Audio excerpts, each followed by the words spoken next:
সর্বসুখ ত্যাগ করে মানুষ করেন।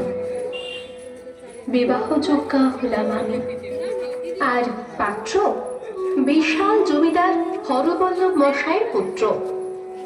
যদিও মেয়ে মানুষদের তাদের স্বামীর নাম নিতে নেই, তবুও আপনাদের জানার জন্য বলি, তার নাম ব্রজেশ্বর।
কিন্তু গরিব মানুষদের যে সুখী হতে নেই,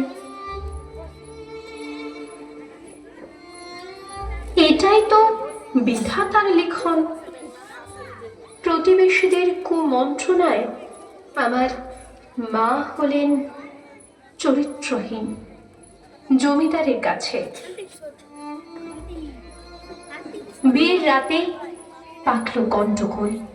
আমার শ্বশুর পরিত্যাগ করলেন আমায় নানা কথা বলে।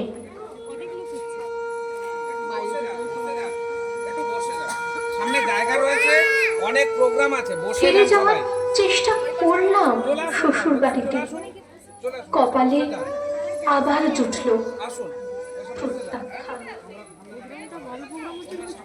ফিরে এলাম বাড়িতে, কিন্তু হায় বিধাতা, এ কি তোমার খেলা!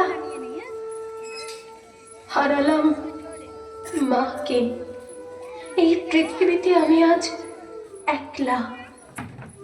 এখন আমি কোথায় যাই, কি করি, কিচ্ছু জানি না।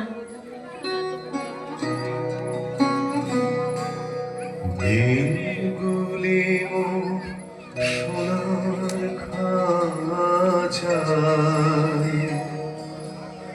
রইল না, রইল না সেই যে আমার নানা রঙের দিনগুলি, কান্না হাসির বাঁধন।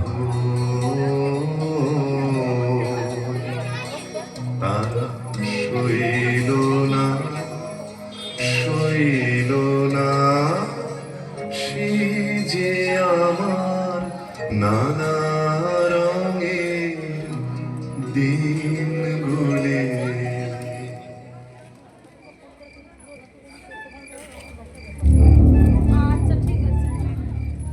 আরে ওরা কারা? কি করছো ওরা এত রাতে আমার ঘরেতে? আমার দিকে এগিয়ে আসছে কেন ওরা? কি ওরা যে আমাকে ধরে নিয়ে তুলে দিল বাইরে রাখা পালকিটাতে। পালানোর অনেক চেষ্টা করলাম, কিন্তু ওদের ওই শক্তির কাছে পরাস্ত হলাম। শুনলাম কোন এক জমিদারের হাতে তুলে দেবে আমাকে তার ভোগের জন্য। চোখে নেমে এলো অন্ধকার। পালকি চলল অন্ধকার জঙ্গলের পথ ধরে। না,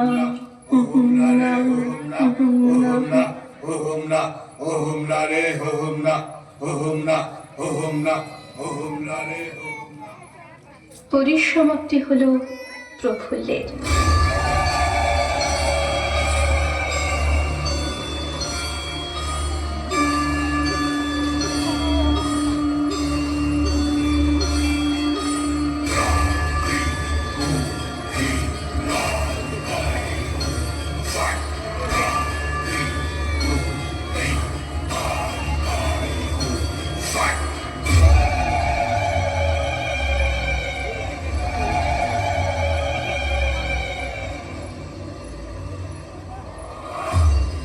ভবানী পাঠক আমার ঈশ্বর উদ্ধার করলেন আমাকে ওই জমিদার বাহিনীর হাত থেকে। যদিও তিনি নিজেও ছিলেন এক ভয়ঙ্কর দস্যু, সন্তানের মতো গড়ে তুললেন আমাকে। শিক্ষা গ্রহণ করলাম বিভিন্ন বিষয়ে।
নতুন ভাবে জন্ম হলো আমার। দেবী চৌধুরানী রূপে রুখে দাঁড়ালাম গরিবের সপক্ষে, ধনীর বিরুদ্ধে।